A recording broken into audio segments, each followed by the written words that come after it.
Bismillahirrahmanirrahim. Al-Fatihah Mustafa Rasulullah sallallahu alaihi wasallam wa ala alihi wa sahbihi wa dhurriyyatihi wa ahli baitihi al-kiram.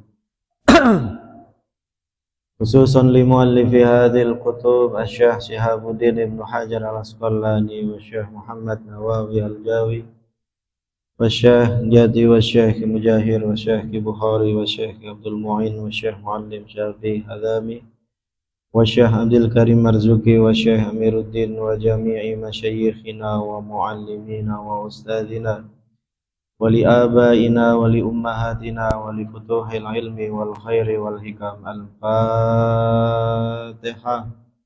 Billahi minasyaitonir rajim. Alhamdulillahi rabbil alamin. Arrahmanir rahim. Iyyaka na'budu wa iyyaka nasta'in. Shiratal ladzina an'amta 'alaihim. Bismillah walhamdulillah wassalatu wassalamu ala rasulillah Sayyidina Muhammad ibn Abdullah wa alihi wa sahbihi wa mawala la hawla wa la quwwata illa billah wa'lamu anna an-nabiyya sallallahu alaihi wasallam qala la yanbaghi lil 'alimi ay yaskuta bi 'ilmihi wa la lil jahili ay yaskuta bi jahlihi. Wa bi sanadil muttasil al imam al muallif rahimahullahu ta'ala wa adama an-naf'a bihi wa bi 'ulumihi fid dharain amin. Qala rabbi shrah li sadri wa yassir li amri wahlul 'uqdatam min lisani yafqahu qawli. Rabbi shrah li sadri wa yassir li amri wahlul 'uqdatam min lisani yafqahu qawli. Rabbi shrah li sadri wa yassir li amri bijahi sayyidina Muhammadin sallallahu alaihi wasallam. Para jamaah yang dimuliakan Allah Subhanahu wa taala, mari kita lanjutkan kajian kita. Kita masih nerusin makalah yang ketiga daripada bab 6. Bismillahirrahmanirrahim. Qala al-muallifu rahimahullahu ta'ala wal hawa yad'uka ila syahwati wad dunya tad'uka ila ikhtiyariha 'alal akhirati. Wal hawa, adapun hawa nafsu itu, keinginan-keinginan dari nafsu kita tuh namanya hawa. Hawa nafsu itu yad'uka ila syahawati, senantiasa mengajak engkau ila syahawati untuk mengikutinya, ai ila muradatiha, kepada apa yang diingini oleh syahwatnya. Tuh. Jadi kalau orang yang senantiasa mengikuti hawa nafsunya, maka otomatis dia itu akan terdikte, akan didikte oleh dia punya nafsu di situ. Jadi apa aja yang dipengenin itu kudu diturutin. Kudu gimana caranya itu biar bisa diraih ataupun didapatkan. Karena emang penciptaannya itu hawa nafsu itu begitu dia. Dia selalu mengajak kepada syahwat-syahwat nafsu. Wad dunya, begitupun dunia. Dunia itu tad'uka, senantiasa mengajak engkau ila ikhtiyariha, untuk memprioritaskannya, untuk memilihnya. Wa taqdimiha, dan mendahulukan itu dunia, alal akhirati, atas akhirat. Ini kan kemarin kita jelasin tentang perkataan Sayyidina Abu Bakar, bahwasannya manusia itu tidak lepas daripada godaan-godaan iblis dan teman-temannya. Di depan kita ada iblis, di samping kanan kita ada nafsu kita, di samping kiri kita ada hawa nafsu, di belakang kita ada dunia. Nah, itu setiap hari kita ini dikelilingi oleh yang namanya iblis dan dunia di situ untuk mengganggu kita agar tidak taat kepada Allah Subhanahu wa taala. Nah, betapa luar biasanya tuh. Mereka itu empat arah itu selalu mengajak kita ini untuk melenceng daripada jalan Allah Subhanahu wa taala. Iblis, dia selalu mengajak kita untuk meninggalkan agama. Nafsu untuk senantiasa mengajak kita untuk melakukan kemaksiatan. Hawa nafsu itu selalu mengajak kita untuk mengikuti apa yang diingini oleh syahwat-syahwat nafsu kita. Dan yang terakhir, dunia itu selalu tuh mengajak kita ini untuk memilih dunia ketimbang akhirat di situ. Ya. Qala syairu, telah berkata penyair, min bahril basiti, daripada bahar basit. Subhana man anzalal ayyama manzilaha wa sayyaron nasa marfudan wa marfuqa. Subhana man, maha suci zat, maha suci Allah, anzalal ayyama, yang telah mendatangkan hari-hari, yang telah menurunkan hari-hari, manzilaha, pada tempatnya masing-masing di situ, sesuai dengan apa yang menjadi episode setiap hari itu yang Allah datangkan daripada hari itu, ya sesuai dengan apa yang menjadi skenario Allah di situ. Wasayyaron nasa, dan Allah juga menjadikan manusia marfudon, ada yang ditinggalkan, yang terbelakang, ya. Wa marfuqon, dan ada juga yang diangkat derajatnya. Emang begitu ketetapannya, dunia itu seperti itu. Artinya apa? Allah itu selalu mendatangkan hari-hari yang mana setiap hari itu selalu nasib orang itu beda-beda gitu. Makanya dibilang bahwasannya dunia berputar tuh itu maksudnya. Allah berfirman, tilkal ayyam nudawiluha bainan nas. Pada hari itu kami putar bagaikan roda di antara manusia itu, beda-beda di situ nasibnya. Ada yang hari ini nangis, ya. Ada yang orang lain itu ada yang ketawa.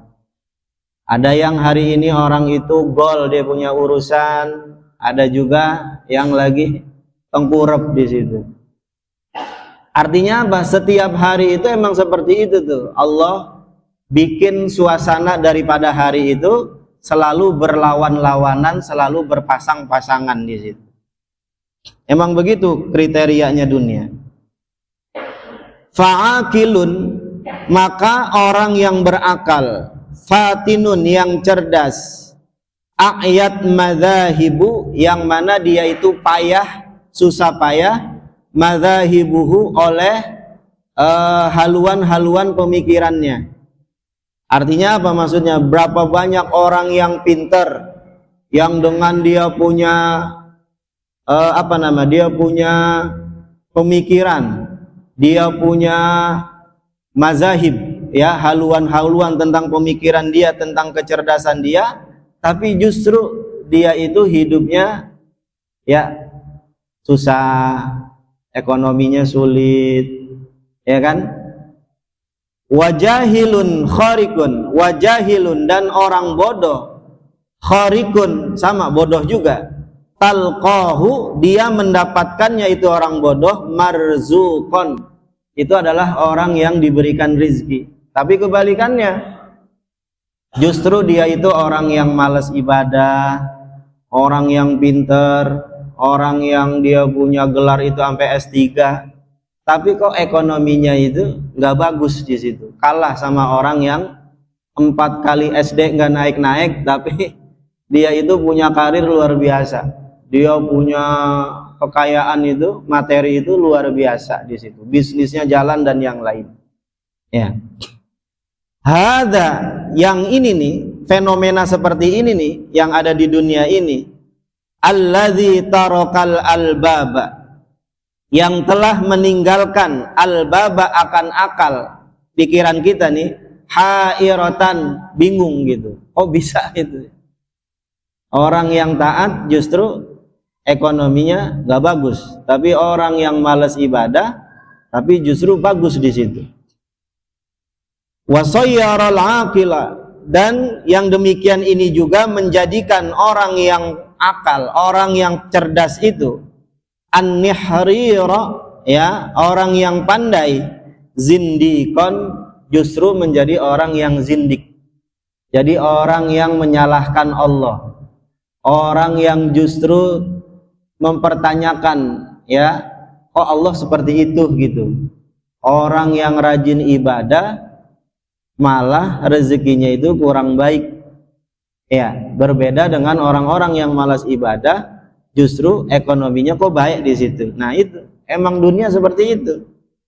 Makanya orang yang nggak punya ilmu, orang yang tidak memiliki keimanan, maka dia itu banyak tuh yang tergelincir dalam menghadapi kehidupan yang seperti ini di situ. Nah makanya kita ini banyakin ngaji. Dengan ngaji itu kita paham. Banyak ulama itu sudah menteorikan bahwasannya dunia itu dijadikan oleh Allah emang tempat yang penuh dengan derita, penuh dengan yang namanya kesusahan, ya, penuh dengan yang namanya itu hal-hal yang tidak menyenangkan. Nah, kalau kita paham itu, kalau dunia itu diciptakan seperti itu, maka kita ini tidak akan terasa berat dalam menghadapi hidup di dunia ini di situ. Iya. Makanya berapa banyak orang itu justru yang maaf gitu, murtad ataupun keimanannya pindah karena nggak sanggup untuk menghadapi dinamika dunia yang seperti ini nih. Iya.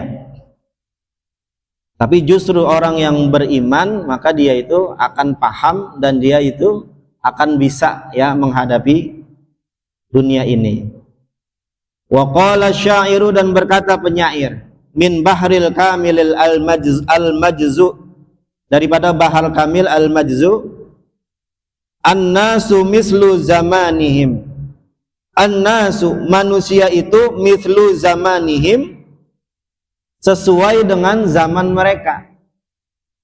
Ya, artinya apa? Setiap zaman pasti orangnya pun beda di situ. Emang begitu. Yang namanya dunia itu semakin kesini semakin berubah, ya. Nah dunianya berubah, zamannya juga berubah, maka orang-orangnya pun akan berubah di situ.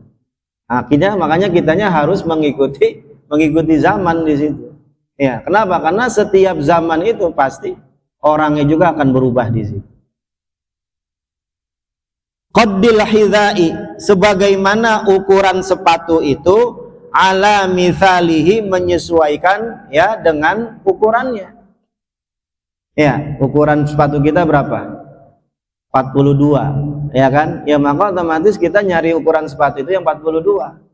Nah sama, zaman ini udah berubah, maka otomatis kita ini ya harus menyesuaikan dengan zaman yang sekarang di situ. Ya. Makanya semakin zaman semakin rusak gitu kan. Ya sama, orangnya juga semakin menurun tuh kualitasnya di situ. Contohnya, kalau dulu kan kita, kalau zaman-zamannya kita nonton layar tancap gitu kan. Dulu waktu zaman saya itu kalau nonton layar tancap itu orang tua saya itu, ya, dia itu ngunci, kita dikunciin tuh, dikunciin rumah, dikunciin jendela. Biar apa dikunciin? Biar kita nggak keluar, biar kita nggak nonton layar tancap. Itu zaman dulu. Zaman sekarang layar tancapnya masuk ke kamar, ya nggak, berupa apa? Berupa setan gepeng, handphone. Ya, apa yang nggak ada di handphone? Semuanya ada di situ. Emang zamannya udah berubah di situ. Maka kualitas orang-orangnya pun ya sama di situ. Nah tinggal bagaimana kitanya nih, ya, yang memiliki dasar, ya, keilmuan dan ketakwaan di situ. Kita harus bisa menyaringnya. Jadi zaman tuh semakin kesini semakin berubah. Nah kitanya harus bisa menyaring itu semua. Warijalu dhahrika, dan ya orang-orang di masamu, mithlu dhahrika, ya sama, ya seperti orang-orang yang sezamanmu, fi takallubihi, dalam perubahan tingkah lakunya, ya budayanya, apalagi itu, wahalihi, dan kondisinya, ya bahasanya dan yang lainnya, semuanya itu semakin berubah di situ. Istilah-istilahnya juga makin berubah di situ. Wa kadza, dan demikian pula idza fasadaz zamanu, apabila zaman itu rusak. Idza fasadaz zamanu, apabila rusak itu zaman, rusak itu masa, jaral fasadu, maka berlaku juga kerusakan ala rijalihi, atas ya orang-orangnya, atas ya orang-orang yang ada di masa itu. Jadi betapa yang namanya zaman itu sangat menentukan daripada orang-orangnya di situ. Kalau zamannya rusak, ya maka otomatis orang-orangnya pun akan rusak di situ. Nah, itu mengapa kita ini harus benar-benar bisa tuh menyaring itu semuanya. Wal a'dha'u, dan semua anggota tubuh kita, tad'uka, senantiasa mengajak engkau, ila dzunubi, untuk melaksanakan perbuatan-perbuatan dosa. Tuh, dalam sebuah hadis dikatakan bahwasannya itu Allah membuat pada setiap anggota tubuh kita ini peranti-peranti untuk melakukan maksiat. Semuanya, mata kita ada perantinya untuk bermaksiat sama Allah. Makanya itu dia suka ngelihat hal-hal yang sifatnya negatif, suka ngelihat sesuatu yang berbau maksiat di situ. Mulut kita, lisan kita pengennya itu ngomongnya sesuatu yang apa namanya, yang nggak benar, sesuatu yang sifatnya itu menyakiti dan yang lainnya. Kaki kita pun sama, pengennya melangkah kepada tempat-tempat yang sifatnya juga tidak diridhoi sama Allah. Itu semua anggota tubuh kita, kata Nabi, itu ada perangkat untuk maksiatnya. Cuman kita diberikan oleh Allah yang namanya akal di situ dan keimanan kita. Wal jabbaru, sedangkan Allah Subhanahu wa ta'ala Jalla wa azza, yang maha agung dan maha mulia, yad'uka ilal jannati wal maghfirati, senantiasa mengajak engkau untuk ke surganya dan keampunannya Allah Subhanahu wa ta'ala. Nah, ini nih. Jadi meskipun di depan kita ada iblis, di samping kanan kita ada nafsu kita yang selalu mengajak kepada kemaksiatan, di samping kiri kita ada yang namanya hawa nafsu, di belakang kita ada yang namanya dunia, dan di sekeliling kita penuh dengan anggota-anggota tubuh kita yang selalu menuntut kita untuk bermaksiat.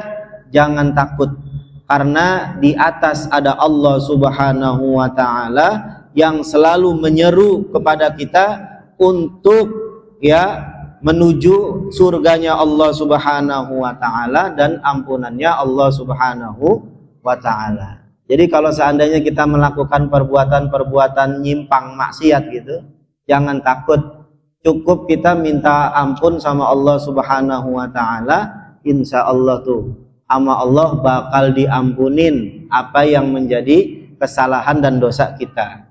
Yang penting kita selalu yang namanya memohon kepada Allah Subhanahu wa ta'ala agar diampuni dosa-dosa kita.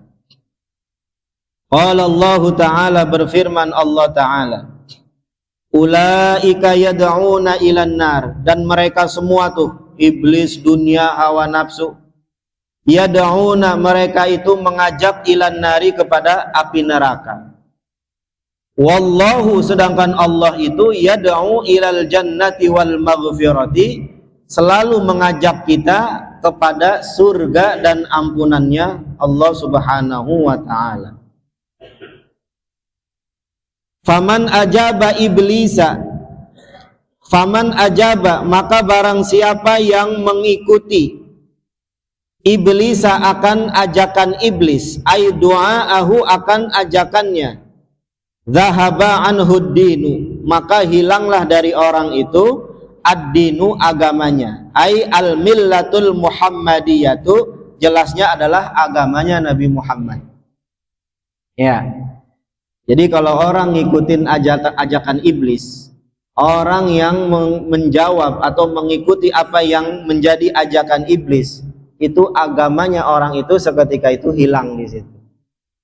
Nah, makanya kita itu kalau seandainya ada sebuah ajakan-ajakan yang berbau iblis, kita jangan ikutin. Kenapa? Karena khawatir kita punya agama hilang di situ.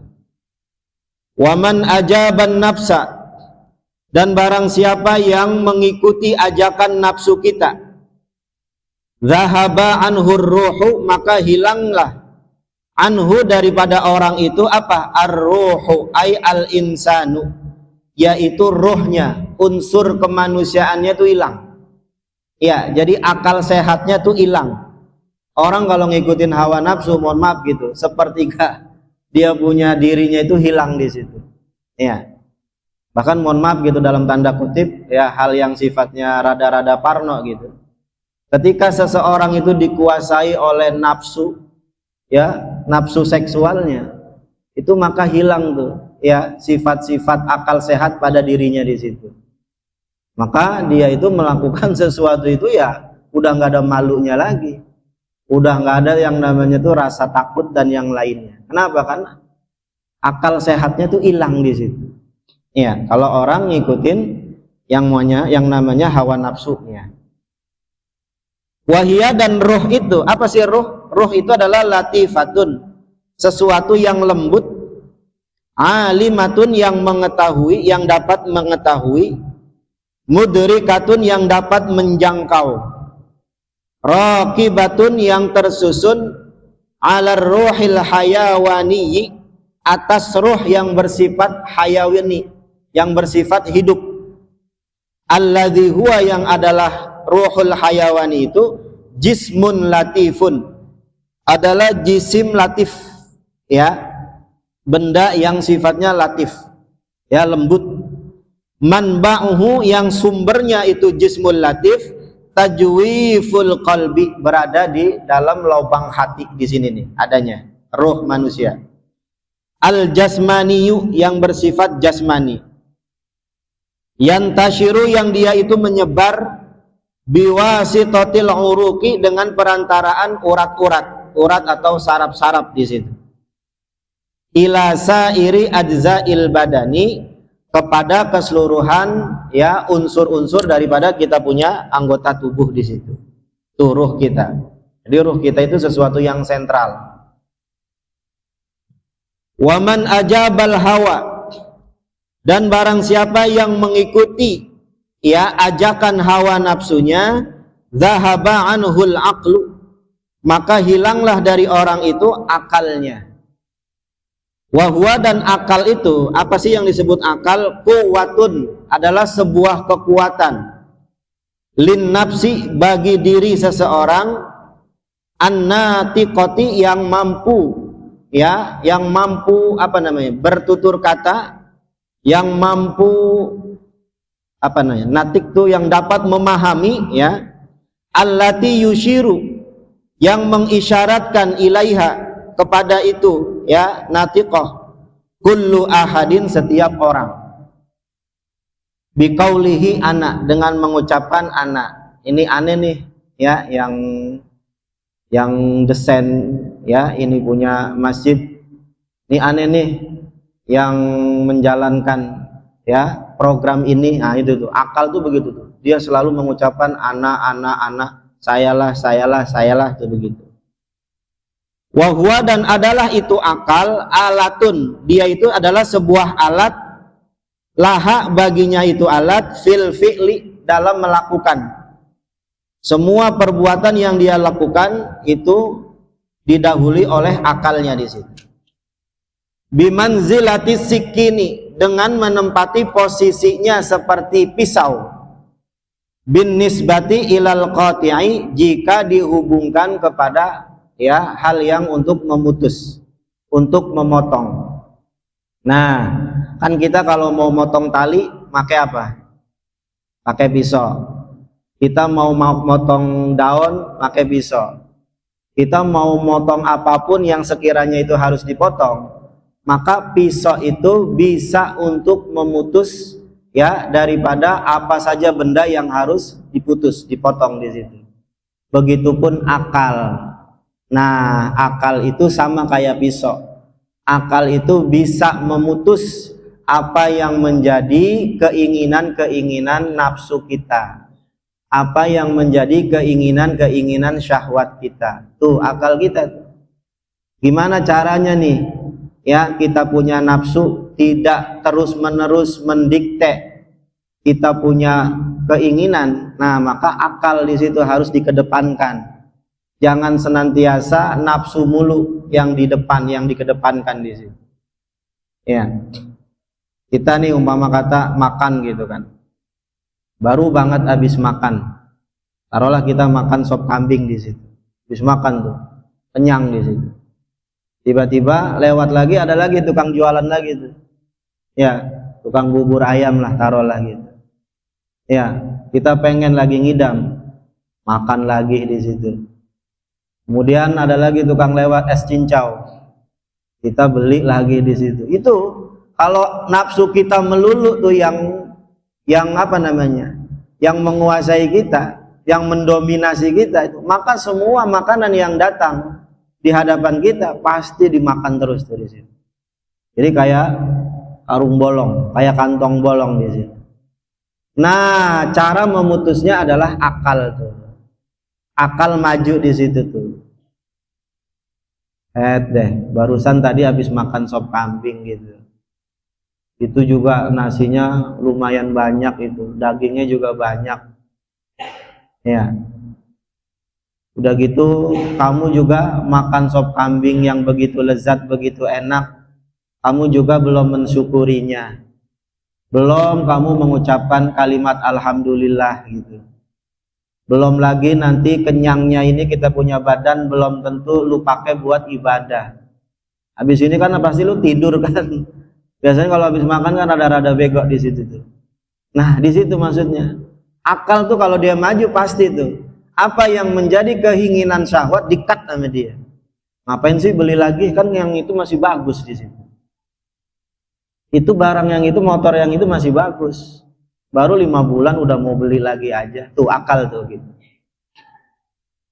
Ngapain kamu memiliki benda, barang yang kamu miliki, yang secara manfaatnya itu sama aja di situ. Itu akal tuh. Makanya kan wa amma man khafa maqama rabbih wa nahan nafsa 'anil hawa fa innal jannata hiyal ma'wa. Orang yang takut terhadap kedudukan Tuhannya dan selalu menahan nafsu. Nah, nahan nafsu itu caranya dengan akalnya dipakai tuh.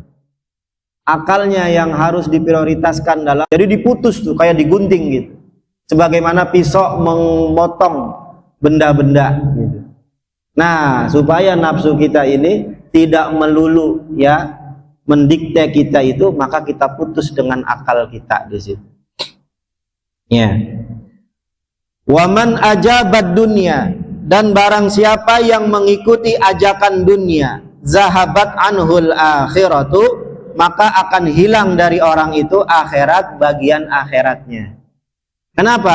Li'annaha, karena bahwasannya yang namanya dunia darratuha adalah saingannya akhirat. Kalau kita milih dunia, maka akhirat ditinggalin. Kalau kita milih akhirat, pasti dunia kita tinggalin. Kayak kita sekarang nih, kita ngaji. Kenapa kita ngaji? Ya karena kita memilih ajakan daripada akhirat di situ. Kata Allah, ngaji lu sono lu, timbang gak ngapa-ngapain di situ. Dah ngaji, insya Allah dengan ngaji penuh keberkahan. Ya.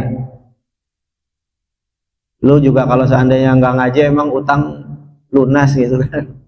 Ya, mendingan ngaji, ya dapat pahala dan yang lain keberkahan.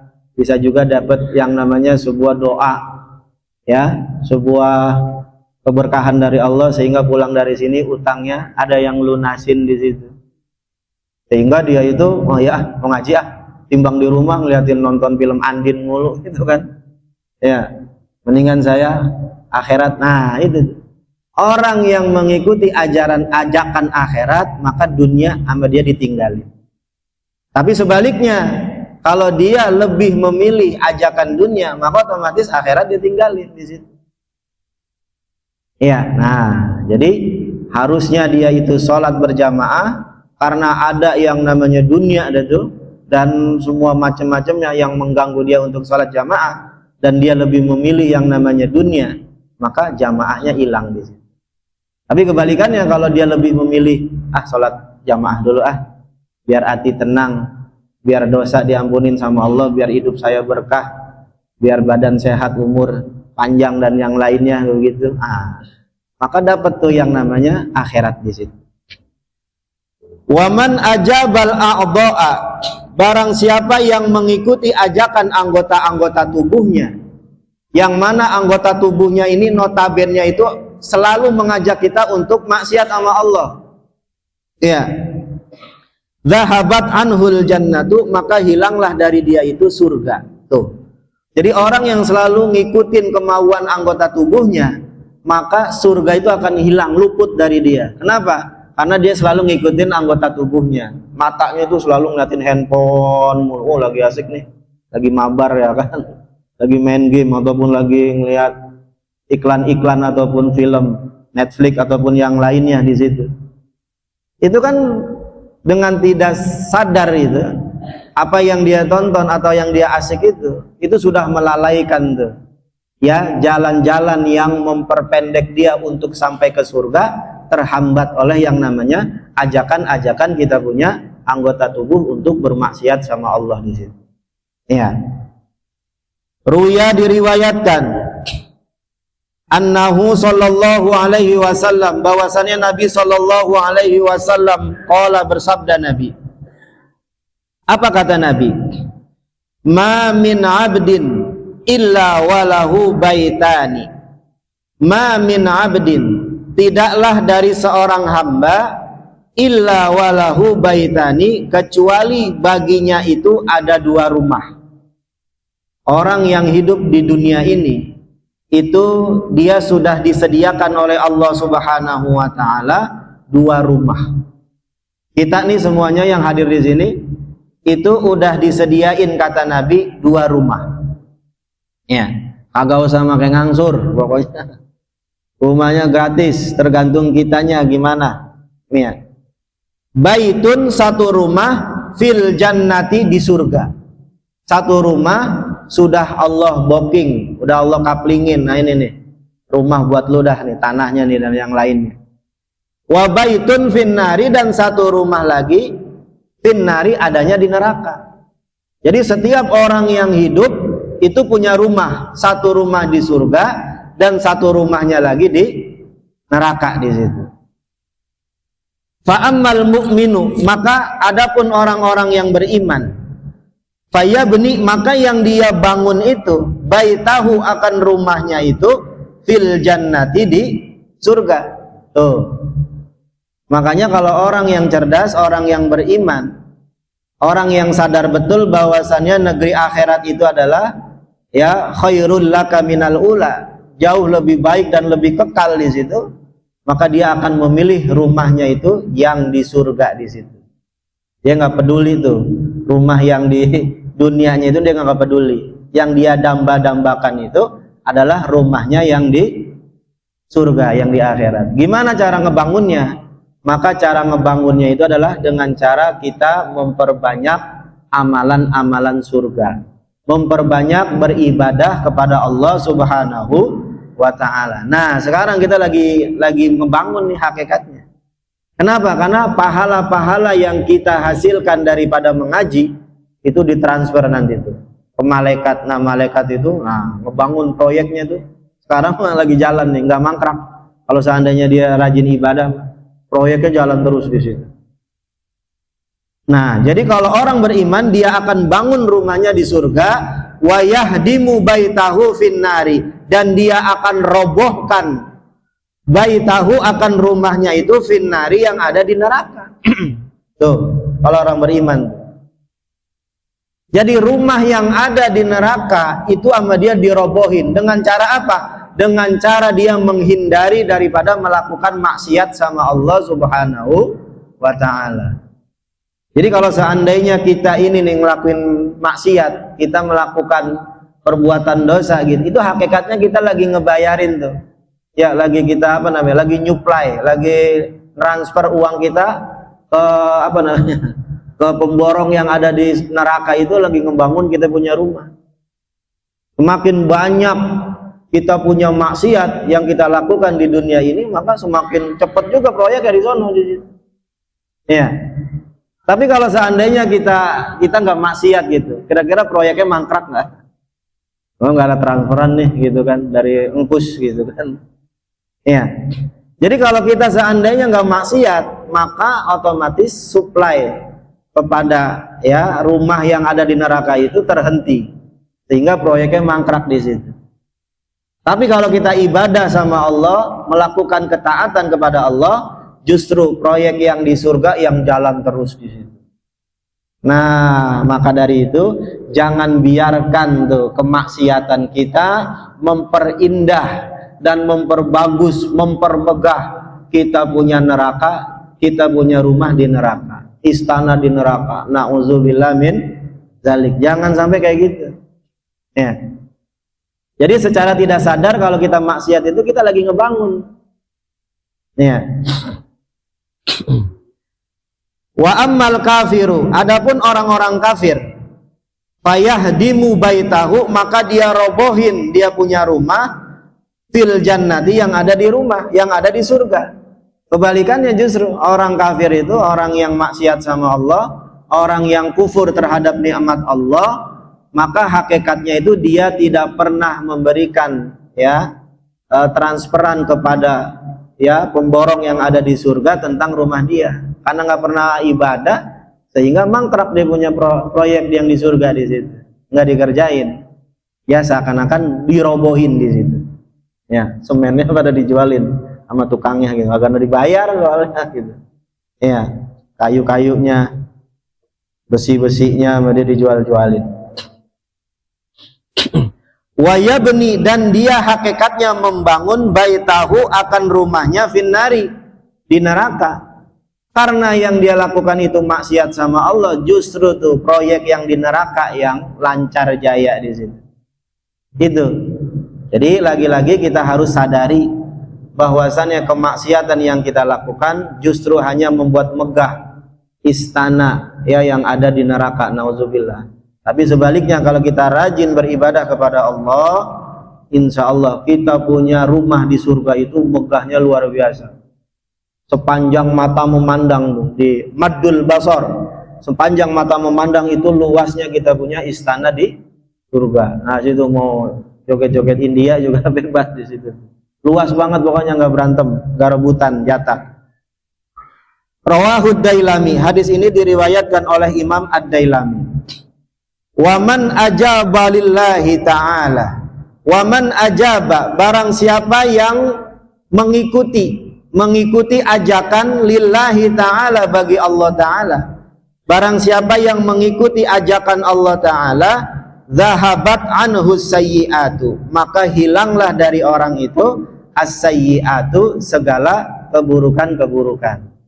Kayak kita sekarang ngaji nih kan, maka otomatis potensi-potensi kita melakukan perbuatan-perbuatan salah, perbuatan maksiat kan nggak terjadi, nggak kita lakuin. Kenapa? Karena kitanya lagi di sini, kitanya lagi ngaji di situ. Makanya Sayyidina Abu Bakar itu nanya sama Nabi, saya nih kalau lagi ngaji perasaan surga tuh kayaknya jelas banget, deket banget, kelihatan tuh jelas gitu.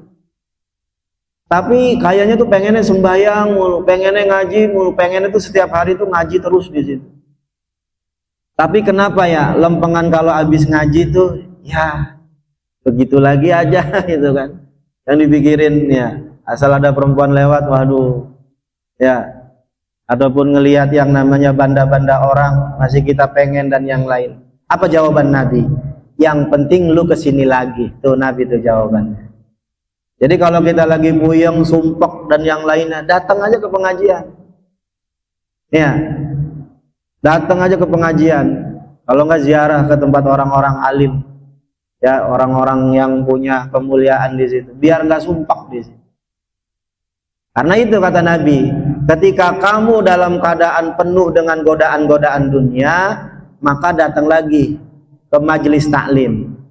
Karena dengan didatang di majelis taklim, dicas lagi tuh kita punya handphone, kita punya keimanan. Ya, makanya jangan sampai seminggu tuh kagak ngecas gitu. Waduh, kalau seminggu nggak ngecas gitu, jadinya apa namanya, ngeblank handphonenya gitu. Jadi hidup tuh perasaan tuh kayaknya gerasak gerusuk gitu. Tapi kalau seandainya kita ngecas gitu, bahkan sehari bisa sampai 5 kali, wah udah manteng terus, kita punya baterai di situ. Keimanan kita tuh, ketakwaan kita tuh manteng terus di situ. Jadi sesibuk apapun kita, jangan lupa kita ngecas. Karena itu tuh yang bisa nyelamatin kita daripada hiruk pikuk fitnah ataupun kesulitan, ya, kepuyengan yang namanya dunia di situ. Wanala jami'al khairati, dan dia akan mendapatkan segala bentuk kebaikan-kebaikan. Tuh, orang yang mengikuti ajakan Allah pasti tuh, satu, terhindar daripada kemaksiatan, yang kedua dia dapat banyak kebaikan-kebaikan. Kan orang ngaji kan itu kebaikannya banyak banget tuh. Dosanya selama dia itu berada di tempat itu dihabisin tuh sama Allah, ya kan? Kemudian kalau seandainya dia punya makom itu ditaikin sama Allah, ditinggikan dia punya makomnya, ilmunya kemudian diberikan yang namanya keberkahan, dan yang lainnya itu Allah kasih semuanya. Ya. Ruwiya, diriwayatkan annahu sallallahu alaihi wasallam, bahwasanya Nabi sallallahu alaihi wasallam qala, bersabda Nabi. Apa kata Nabi? La yadkhulul jannata ahadun illa ra'a maq'adahu minan nari lau asa'a liyazdada syukran. Subhanallah. Kata Nabi, la yadkhulul jannata, tidak akan masuk surga ahadun, seseorang pun, illa ro'a, kecuali terlebih dahulu dia melihat maq'adahu, tempat tinggalnya dia itu, minan nari, di neraka.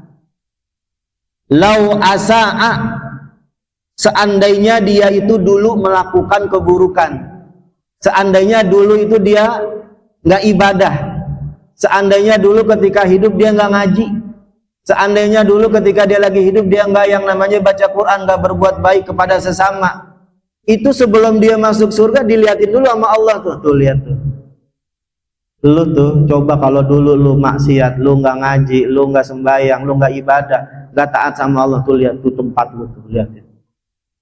Lihat tuh, orang dibunting-bunting, orang itu ditusuk-tusuk, dia punya kemaluan, dia diazab, dipukulin, dipalu sama malaikat Zabaniyah. Lihat tuh, apinya tuh luar biasa, ada 70 dia punya macam yang namanya api di situ. No, lihat no, orang lagi minum, saking kehausannya minumnya darah. Ya, kemudian dia makan yang namanya dori, zakum dan yang lainnya. Jadi dia ngelihat tuh, ya Allah, astagfirullahaladzim, untung saya dulu di dunia ya Allah, Kau senantiasa berikan taufik dan hidayahmu ya Allah. Meskipun aku capek, meskipun aku lagi pusing, aku tetap melaksanakan perintahmu ya Allah. Tuh gitu. Nah, liyazdada syukron, agar bertambah rasa syukurnya sama Allah. Jadi kenapa Allah liatin tuh tempatnya dia di neraka? Ya, biar apa? Biar bahwasannya dia itu semakin bertambah bersyukur sama Allah. Kalau Allah itu sudah menjadikan dia orang yang taat kepadanya di situ. Nah, itu. Jadi sama Allah ditunjukin tuh tempat lu tuh di neraka. Kalau seandainya dulu lu nggak taat sama Allah, kata dia, untung saya dulu ya taat, walaupun ya terpincang-pincang gitu kan melakukan ketaatannya gitu dan yang lainnya. Itu begitu. Jadi sungguh beruntung kita ini ya. Mudah-mudahan kita semua dikasih umur panjang sama Allah, meninggal dalam keadaan husnul khatimah dan dijaga keimanan kita. Karena begitu. Ketika kita masuk surga itu nanti Allah diperlihatkan tempat kita di neraka itu, kalau seandainya kita itu nauzubillah min zalik di situ. Iya. Wala yadkhulun nar, dan tidaklah masuk ke neraka ahadun seseorang pun, illa ra'a maq'adahu minal jannati, kecuali dia melihat terlebih dahulu tempatnya minal jannati di surga, lau ahsana, seandainya dulu ketika di dunia dia itu menjadi orang yang baik. Kata malaikat Zabaniyah, tuh lihat tuh tempat lu di surga no. Coba kalau seandainya lu dulu taat, lu rajin ibadah sama Allah, sering bersyukur, sering yang namanya itu ya memaksimalkan apa yang Allah berikan daripada rizki dan nikmat untuk ibadah kepadanya. Tuh lihat no, ada Bang Jais no, lihat. Dia lagi mainan sama bidadari no, dia tuh lagi ya lagi kejar-kejaran, tumpas seae itu kan. Dia lagi makan dan yang lain enak loh. Dia punya istana luar biasa, udah kayak Joda Akbar gitu. Itu begitu. Jadi orang-orang yang sebelum dia masuk ke neraka terlebih dahulu ditempetin. No, tempat lu tuh. Kalau lu seandainya dulu beriman aja, ya rajin ibadah situ. No, itu tempat lu. Megah banget tuh di situ. Apa aja fasilitas yang kamu inginkan itu semuanya ada. Dulu yang kamu angan-angankan di dunia yang secara logika nggak bakal bisa didapatkan karena ketidakmampuan kita, nggak punya harta, ya ekonomi kita juga kurang di situ. Itu hakikatnya kata Allah tuh semuanya itu udah disiapkan di situ. Wa ma tastahihil anfusu. Surga itu apa yang kamu inginkan. Wa ma tamannainakum fid dunya. Apa yang dulu ketika di dunia kamu sangat idam-idamkan, kamu damba-dambakan, itu nanti di akhirat itu, nanti di surga itu Allah kasih di situ. Ya. Tes. Ya. Jadi kita ini harus betul-betul mensyukuri nikmat Allah. Saat ini Allah kasih kita ini umur panjang, masih dikasih sehat, masih dikasih yang namanya waktu luang. Nah, maka kita maksimalkan untuk beribadah kepada Allah Subhanahu wa ta'ala, agar kelak kita nanti meninggal sama Allah ditunjukin tuh ya tempat lu tuh kalau seandainya di neraka tuh kayak gitu nggak enak. Oh ya alhamdulillah ya Allah, Engkau telah memberikan saya ini taufik dan hidayahnya serta istiqomahnya dalam beribadah kepadamu. Nah ya, untuk itu maka kita ini harus selalu bersyukur kepada Allah, berterima kasih kepada Allah, agar nanti Allah senantiasa menjaga iman Islam kita sampai akhir hayat kita. Liyakuna alaihi, agar orang itu tuh yang ditunjukin ya tempatnya di surga tuh, orang kafir itu hasarotan, bertambah dia punya penyesalannya, semakin menyesal. Aduh, padahal dulu tuh banyak banget tuh saya punya kesempatan untuk beribadah, tapi justru saya mengikuti hawa nafsu saya dan ajakan setan. Rawahul Bukhari, hadis ini diriwayatkan oleh Imam Al-Bukhari. Summa qala wal maqalatu rabi'atu wallahu a'lam bissawab.